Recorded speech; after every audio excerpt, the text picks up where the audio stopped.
السلام علیکم ورحمۃ اللہ وبرکاتہ۔ آج سے ہم سورہ المدثر کا مطالعہ شروع کر رہے ہیں۔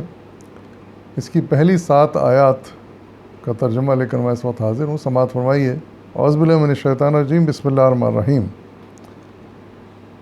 اے اوڑھ لپیٹ کر لیٹنے والے، اٹھو اور خبردار کرو اور اپنے رب کی بڑائی کا اعلان کرو، اور اپنے کپڑے پاک رکھو اور گندگی سے دور رہو، اور احسان نہ کرو زیادہ حاصل کرنے کے لیے، اور اپنے رب کی خاطر صبر کرو۔ سورہ مدثر کی آیات وہ آیات ہیں جو سورہ علق کے 5 آیات کے بعد میں کچھ عرصے بعد میں نازل ہوئی تھیں۔ سورہ علق کی 5 آیات، ان کا ترجمہ میں آپ کے سامنے رکھتا ہوں۔ اس میں کہا گیا تھا کہ پڑھو اپنے رب کے نام سے جس نے پیدا کیا ایک لوتھڑے سے انسان کی تخلیق کی۔ پڑھو تمہارا رب بڑا کریم ہے، جس نے قلم سے علم سکھایا، انسان کو وہ علم دیا جسے وہ نہ جانتا تھا۔ اس کی تفسیر میں مولانا سید ابوالعلا مودودی نے رحمۃ اللہ علیہ نے یہ لکھا تھا کہ یہ سورہ علق کی آیات یہ نزول وحی کا پہلا تجربہ تھا جو اچانک حضور کو پیش آیا تھا۔ اس پیغام میں آپ کو یہ نہیں بتایا گیا تھا کہ آپ کس کار عظیم پر مامور ہوئے ہیں اور آگے کیا کچھ آپ کو کرنا ہے، بلکہ صرف ایک ابتدائی تعارف کرا کے آپ کو کچھ مدت کے لیے چھوڑ دیا گیا تھا تاکہ آپ کی طبیعت پر جو شدید بار اس پہلے تجربے سے پڑا ہے اس کا اثر دور ہو جائے اور آپ ذہنی طور پر آئندہ وحی وصول کرنے اور نبوت کے فرائض سنبھالنے کے لیے تیار ہو جائیں۔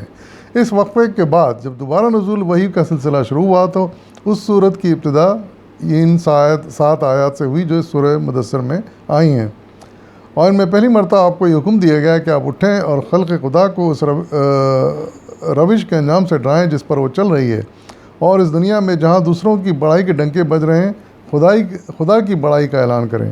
اس کے ساتھ آپ کو ہدایت فرمائی گئی کہ آپ کو جو کام کرنا ہے اس کا تقاضا یہ ہے کہ آپ کی زندگی ہر لحاظ سے انتہائی پاکیزہ ہو اور آپ تمام دنیاوی فائدوں سے قطع نظر کر کے کامل اخلاص کے ساتھ خلق خدا کے اصلاح کا فریضہ انجام دیں۔ پھر آخری فقرے میں آپ کو تلقین کی گئی ہے کہ اس فریضے کی انجام دہی میں جو مشکلات اور مصائب بھی پیش آئیں ان پر آپ اپنے رب کی خاطر صبر کریں۔ تو یہ وہ آیت تھیں۔ اب ان کے بعد پھر دوسری جو اب یہ آیت نازل ہوئی ہے سورہ مدثر کی، یہ 7 آیتیں ہیں جن کا میں نے آپ کو ترجمہ پیش کیا۔ ان کو سمجھنے کی کوشش کرتے ہیں۔ اس میں پہلی بات تو وہی صورتحال ہے جو سورہ مزمل میں آئی تھی کہ حضور صلی اللہ علیہ وسلم غالباً سونے کے لیے لیٹے تھے اور اس وقت ہی وحی نازل ہوئی اور ان سے کہا گیا کہ اے اوڑھ لپیٹ کے لیٹنے والے، اٹھو اور خبردار کرو۔ یعنی آپ کو حکم دیا جا رہا ہے کہ آپ اٹھیں اور انسانیت کو خبردار کرنے کا کام انجام دینا شروع کریں۔ اس کا مطلب یہ نہیں تھا کہ اسی وقت نکل جائیں، لیکن مطلب اس کی اب آپ تیاری کریں۔ اور ایک اور بڑا کام کہ دنیا کے سامنے اپنے رب کی بڑائی کا اعلان کریں، آپ کہ رب ہی سب سے بڑا ہے، کوئی اس سے بڑا نہیں ہے، اسی کی ذات سب سے بڑی ہے۔ اور اس کام کے لیے آپ کے لیے ضروری ہے کہ آپ پاکی کا خیال رکھیں۔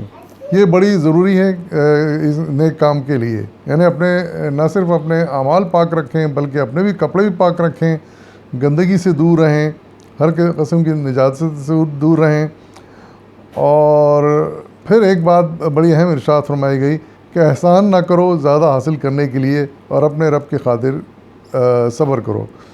اس آیت کا ترجمہ احسان نہ کرو زیادہ حاصل کرنے کے لیے، اس کی تفسیر میں مولانا لکھتے ہیں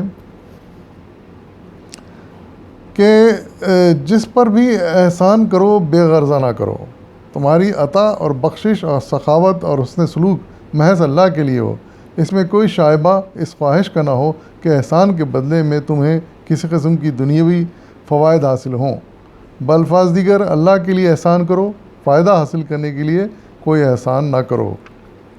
اس سے یہ مفہوم نکلتا ہے۔